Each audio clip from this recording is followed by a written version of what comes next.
would not have happened considering the poor state of Arabic language at the time.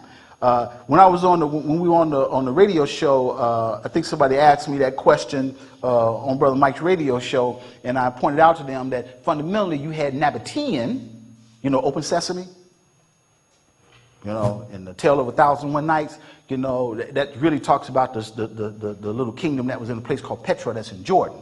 And the Nabateans who lived there had a unique kind of language that existed, which was kind of like Arabic, but not quite. But Aramaic was the bridge language. That wasn't even Hebrew. Everybody spoke Aramaic, like I tell people all the time, right? In the days of the book that is called the New Testament, the people who lived in the land of Palestine spoke Aramaic, but the book is written in Greek. And the only people who could speak Greek or were conversing in Greek were people who were the intellectuals. But the book is written in Greek. And none of them people in Palestine could read, especially in Galilee, none of them read Greek. None of them. All right, so these are fundamental issues and why the study of language is very, very important. All right, so it says the story was invented starting in the reign of the Umayyad Caliph Abd al-Malik. And the authenticity of the Quran does not reside in its identity with an original, but only in the fact that it is a discourse inspired by an authentic messenger. I don't want to spend a whole lot of time on the Zanj revolt. You can read a lot about this and how these Africans got together and revolted and whooped a whole bunch of butt, all right, to get their freedom in Baghdad. All right, and this goes on to talk a little bit more about that and in Mukhtar, where they had basically leveled a bunch of buildings and, they revolted. They were wanting their freedom back. Right, the Bakit Treaty, very important. The word Bakit means fortune in Arabic. And this was an agreement that was made between certain groups of Arabs and the Africans, particularly those in the Sudan and in Nubia, to have them deliver X number of slaves a year. And there were certain of these various rulers who decided that they weren't getting enough on this, or they were being left out on getting some Bakit, so they got involved in the agreement too.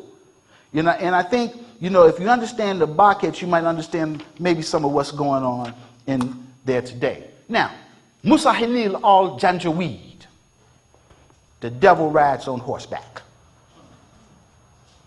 I always say, that's Musa Halil al-Janjaweed. I always say he looked like Jeremiah Wright, Reverend Jeremiah Wright. He got to look like Reverend Jeremiah Wright. But these are the Janjaweed, and these are the people who are supposedly being supported by the so-called Arab government in the north to attack places like Darfur and other places like that. All right, so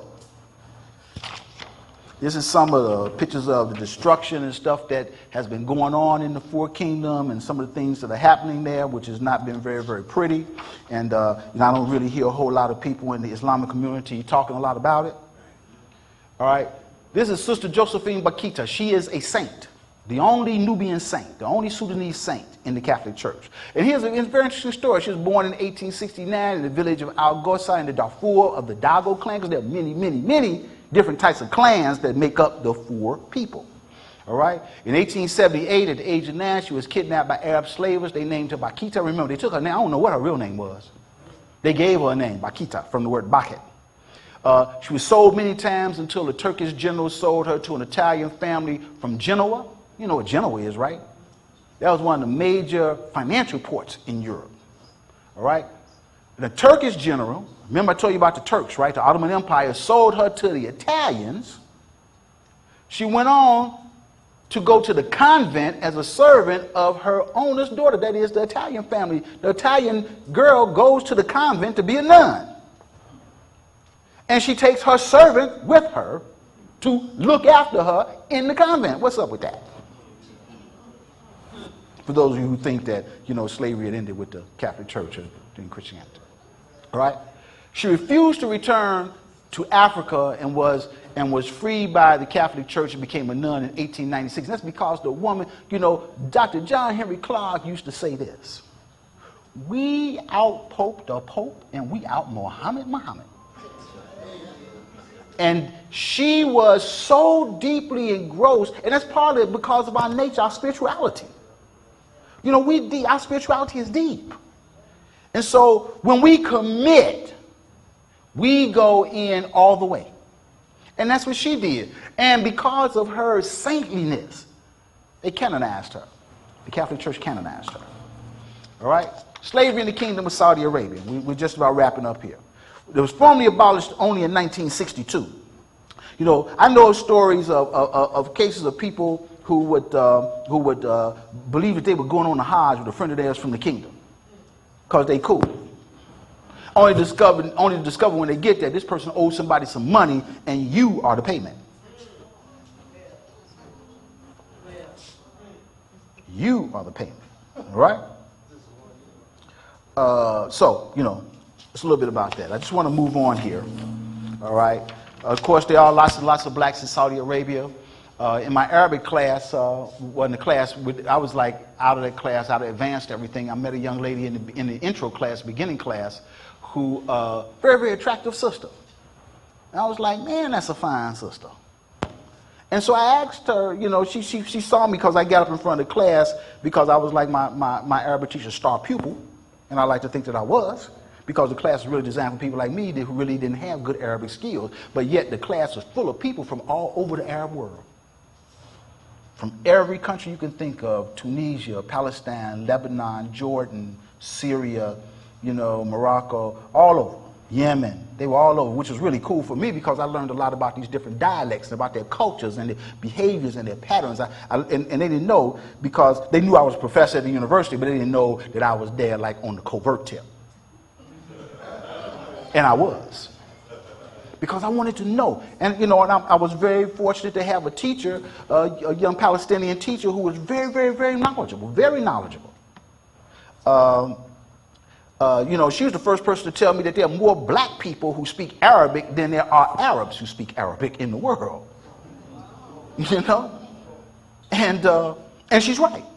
Right, so she informed me and gave me a lot of information, a lot of knowledge, and a lot of this presentation that I'm giving you all tonight is based on my experience and the things that I learned that she introduced me to, that I took and ran with.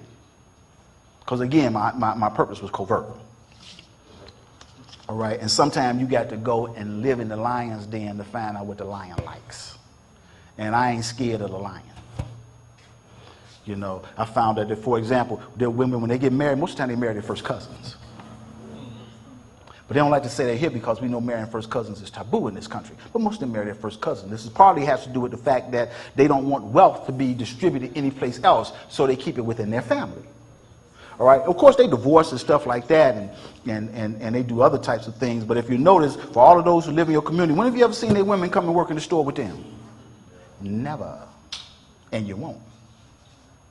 All right? You won't. So there are lots and lots of black Saudis. In fact, in Riyadh, which is where the main palace of the royal family is, there's a community devoted exclusively to blacks, and this is where this young lady came from. Because I asked her, you know, where was she from, and she told me she was from Saudi, you know. And I asked her, where in Saudi, you know, Medina, you know, in which city are you from? And she said, I'm in Riyadh. I'm from Riyadh. I say, so you live in that black community that's in Riyadh, where all the blacks live? She said, yeah, I don't care if you're a PhD or a pauper, that's where you live.